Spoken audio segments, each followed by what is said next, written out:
Kapanatagan, Nobela 1, Kabanata 1. Ang sikat ng araw ay pilit na sumisilip sa pagitan ng mga mamahaling kurtinang pelus. Ngunit sa loob ng kwarto ni Maria, ang tanging liwanag ay ang maliit na kandilang nasa harap ng krusipiko. Dinig ang malakas na pintig ng kanyang puso, kasabay ng yabag ng mga paa sa labas ng kanyang pinto. 1 taon na ang nakalipas simula ng bawian ng buhay ang kanyang minamahal na ina.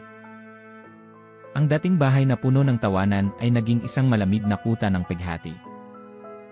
Pumasok ang kanyang madrasta na si Doña Victoria na may dalang matatalim na tingin.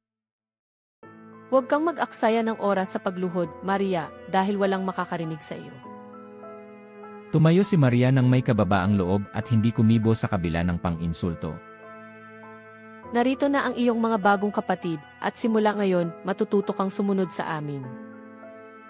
Ang 3 anak ni Victoria, sina Bella, Chloe, at Sophie, ay pumasok na parang mga reyna.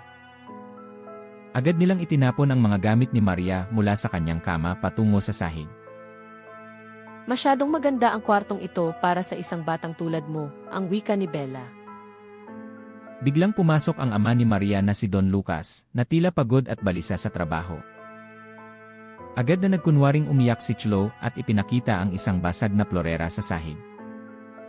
Papa, itinulak ako ni Maria at sinadyang basagin ang paborito ninyong dekorasyon. Gulat na napatingin si Maria sa kanyang ama, nais niyang magpaliwanag ngunit naunahan siya ng galit.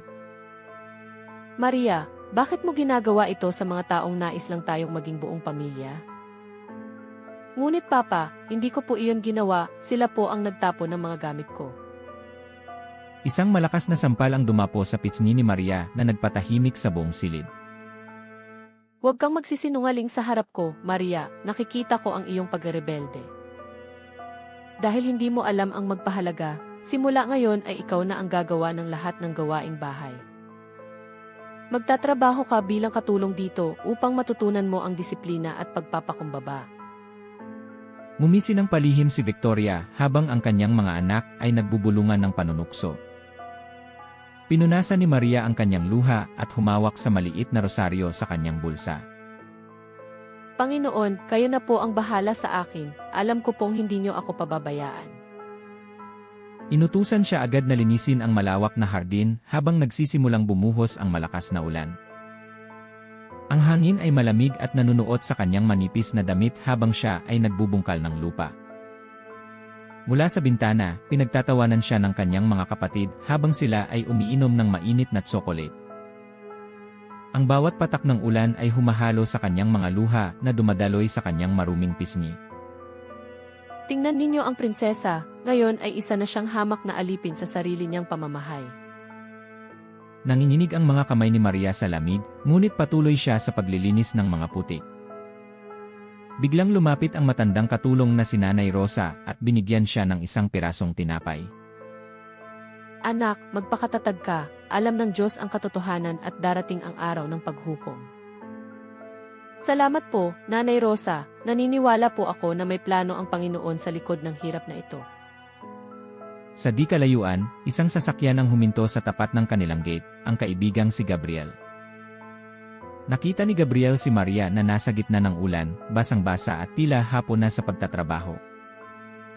Tumakbo si Gabriel patungo sa kanya at sinubukang payungan ang nangangatog na dalaga. Maria, anong nangyayari rito? Bakit ka narito sa gitna ng bagyo? Huwag kang mag-alala, Gabriel, sinusubok lang ako ng tadhana, ngunit hindi ako susuko. Tumingala si Maria sa madilim na langit at nakakita ng isang maliit na bituin sa likod ng mga ulap. Isang pangako ng pag-asa ang naramdaman niya sa kabila ng hapdi ng kanyang mga sugat at puso. Ang unang gabi ng kanyang paghihirap ay simula pa lamang ng isang mahabang laban para sa katarungan. Sundan ang kwentong ito sa susunod na kabanata. Kapanatagan, Nobela 1, Kabanata 1.